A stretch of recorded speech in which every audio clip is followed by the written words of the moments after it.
In a peaceful village lived a young woman who never believed she was enough. No matter what she did, no matter how hard she tried, she felt ordinary, lost in the shadows of others.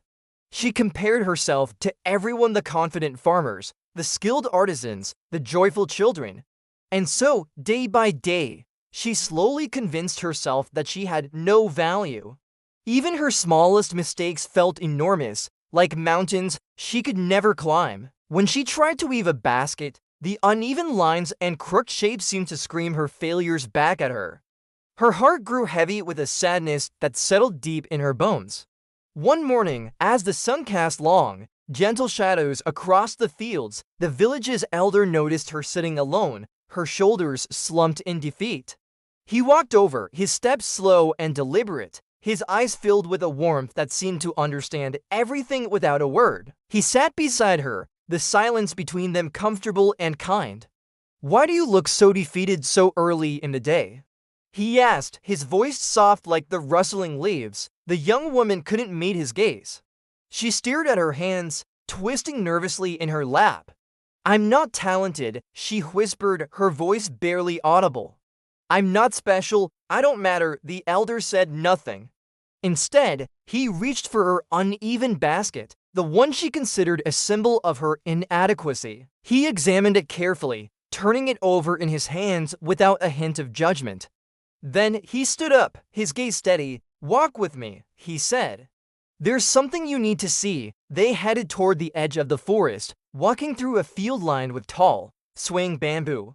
The young woman followed, her uncertainty trailing behind her like a shadow. She watched as the elder carried her crooked basket, holding it as if it were a precious treasure, not a mistake to be hidden. Her confusion deepened. Why would he treat her failure with such care? Soon, they reached a quiet river bank. The water shimmered under the morning light, a flowing tapestry of silver and gold. The elder set the basket on the ground between them. "Tell me," he said gently, his eyes meeting hers. "Why does this basket upset you so much?" The young woman stared at the flawed, uneven weave. "Because it's flawed," she replied, her voice thick with emotion. "It's flawed. Like me." The elder knelt beside the basket, his fingers tracing its imperfect lines. "And where did you learn that flaws erase worth?" he asked. The question hung in the air, simple yet profound. She didn't know how to answer. The wind rustled the tall grass, and the river continued its endless journey, indifferent to her struggle. The elder gestured toward the water. "Look at the river," he said. She watched its surface, how it moved and bent and rippled. It flowed in 1,000 different directions at once. There was nothing perfect or straight about it, and yet it was undeniably beautiful. "Would you call the river worthless because it isn't perfectly still?" he asked. She slowly shook her head. "No." He then pointed to the bamboo trees that stood like silent guardians along the path. Some grow tall and straight, some bend in the wind, and some twist toward the sun. Yet all are useful. He guided her gaze to an older stalk, its surface marked with a slight crack.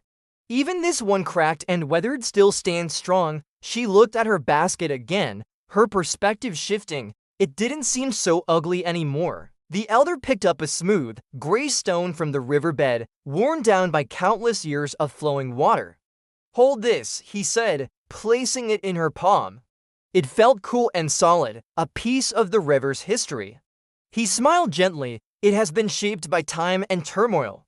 Just like you." A wave of understanding washed over her, and for the first time, her heart felt a little lighter. "But there is something more you must truly understand," the elder said, his tone growing serious as he prepared to share the deepest lesson of all.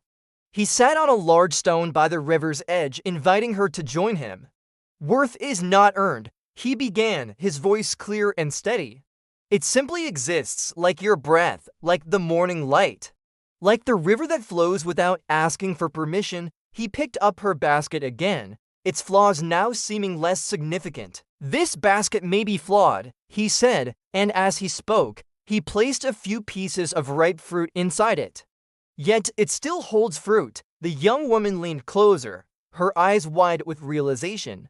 "Flaws do not remove purpose," He continued, his gaze soft but intense. Then he pointed to her chest, right over her heart. Just as your mistakes do not erase your worth, something warm bloomed inside her, a feeling she hadn't felt in a very long time. He then plucked a wildflower growing nearby. A few of its petals were missing, but its vibrant color still shone brightly. "Is this flower worthless?" he asked. She took it from him, her fingers tracing its delicate, incomplete form. "No," she whispered. "It's still beautiful." The elder bowed his head slightly, a quiet affirmation. "Exactly." She looked out at the river again, but this time, she saw herself in its constant, imperfect movement, always changing, sometimes turbulent, but always alive. The elder stood and offered her his hand. "Stop judging your worth by your flaws," he said as she gripped his hand and rose to her feet. "The world already knows your value. It's time you did too." She took a deep, cleansing breath, her shoulders relaxing for the first time in what felt like an eternity. For the first time, she truly believed it. A proud smile touched the elder's lips. "Now come," he said. "Let's return." The walk back was different. She felt lighter, as if a great weight had been lifted from her soul. The sunlight felt warmer on her skin, and the world around her seemed brighter, more vibrant. She carried her basket not with shame, but with a quiet confidence. She no longer saw its flaws. Instead, she saw a story of growth, a testament to her effort. When she returned to the village, she began weaving a new basket. Her hands moved with a newfound steadiness, a rhythm born from self-acceptance. She learned that self-worth shapes everything you touch. When you believe you matter, your work, your relationships, and your entire world begin to reflect that belief. She even laughed softly when she made a small mistake, recognizing it not as a failure, but as a part of the process. From a distance, the elder watched her, a knowing smile on his face. He didn't need to say anything more. The lesson had taken root. As she lifted her finished basket, she didn't see perfection, she saw beauty, she saw herself. And she understood with a certainty that settled deep in her heart that true worth doesn't come from being flawless. It comes from within. You are not your mistakes. You are not your perceived flaws. You are so much more than the critical voice inside your head. Your worth is not something you have to earn or prove. It is inherent, it is yours, it simply needs to be recognized. Remember your value, never forget it. Thank you for watching. If this story resonated with you, please consider subscribing for more content that aims to inspire and uplift.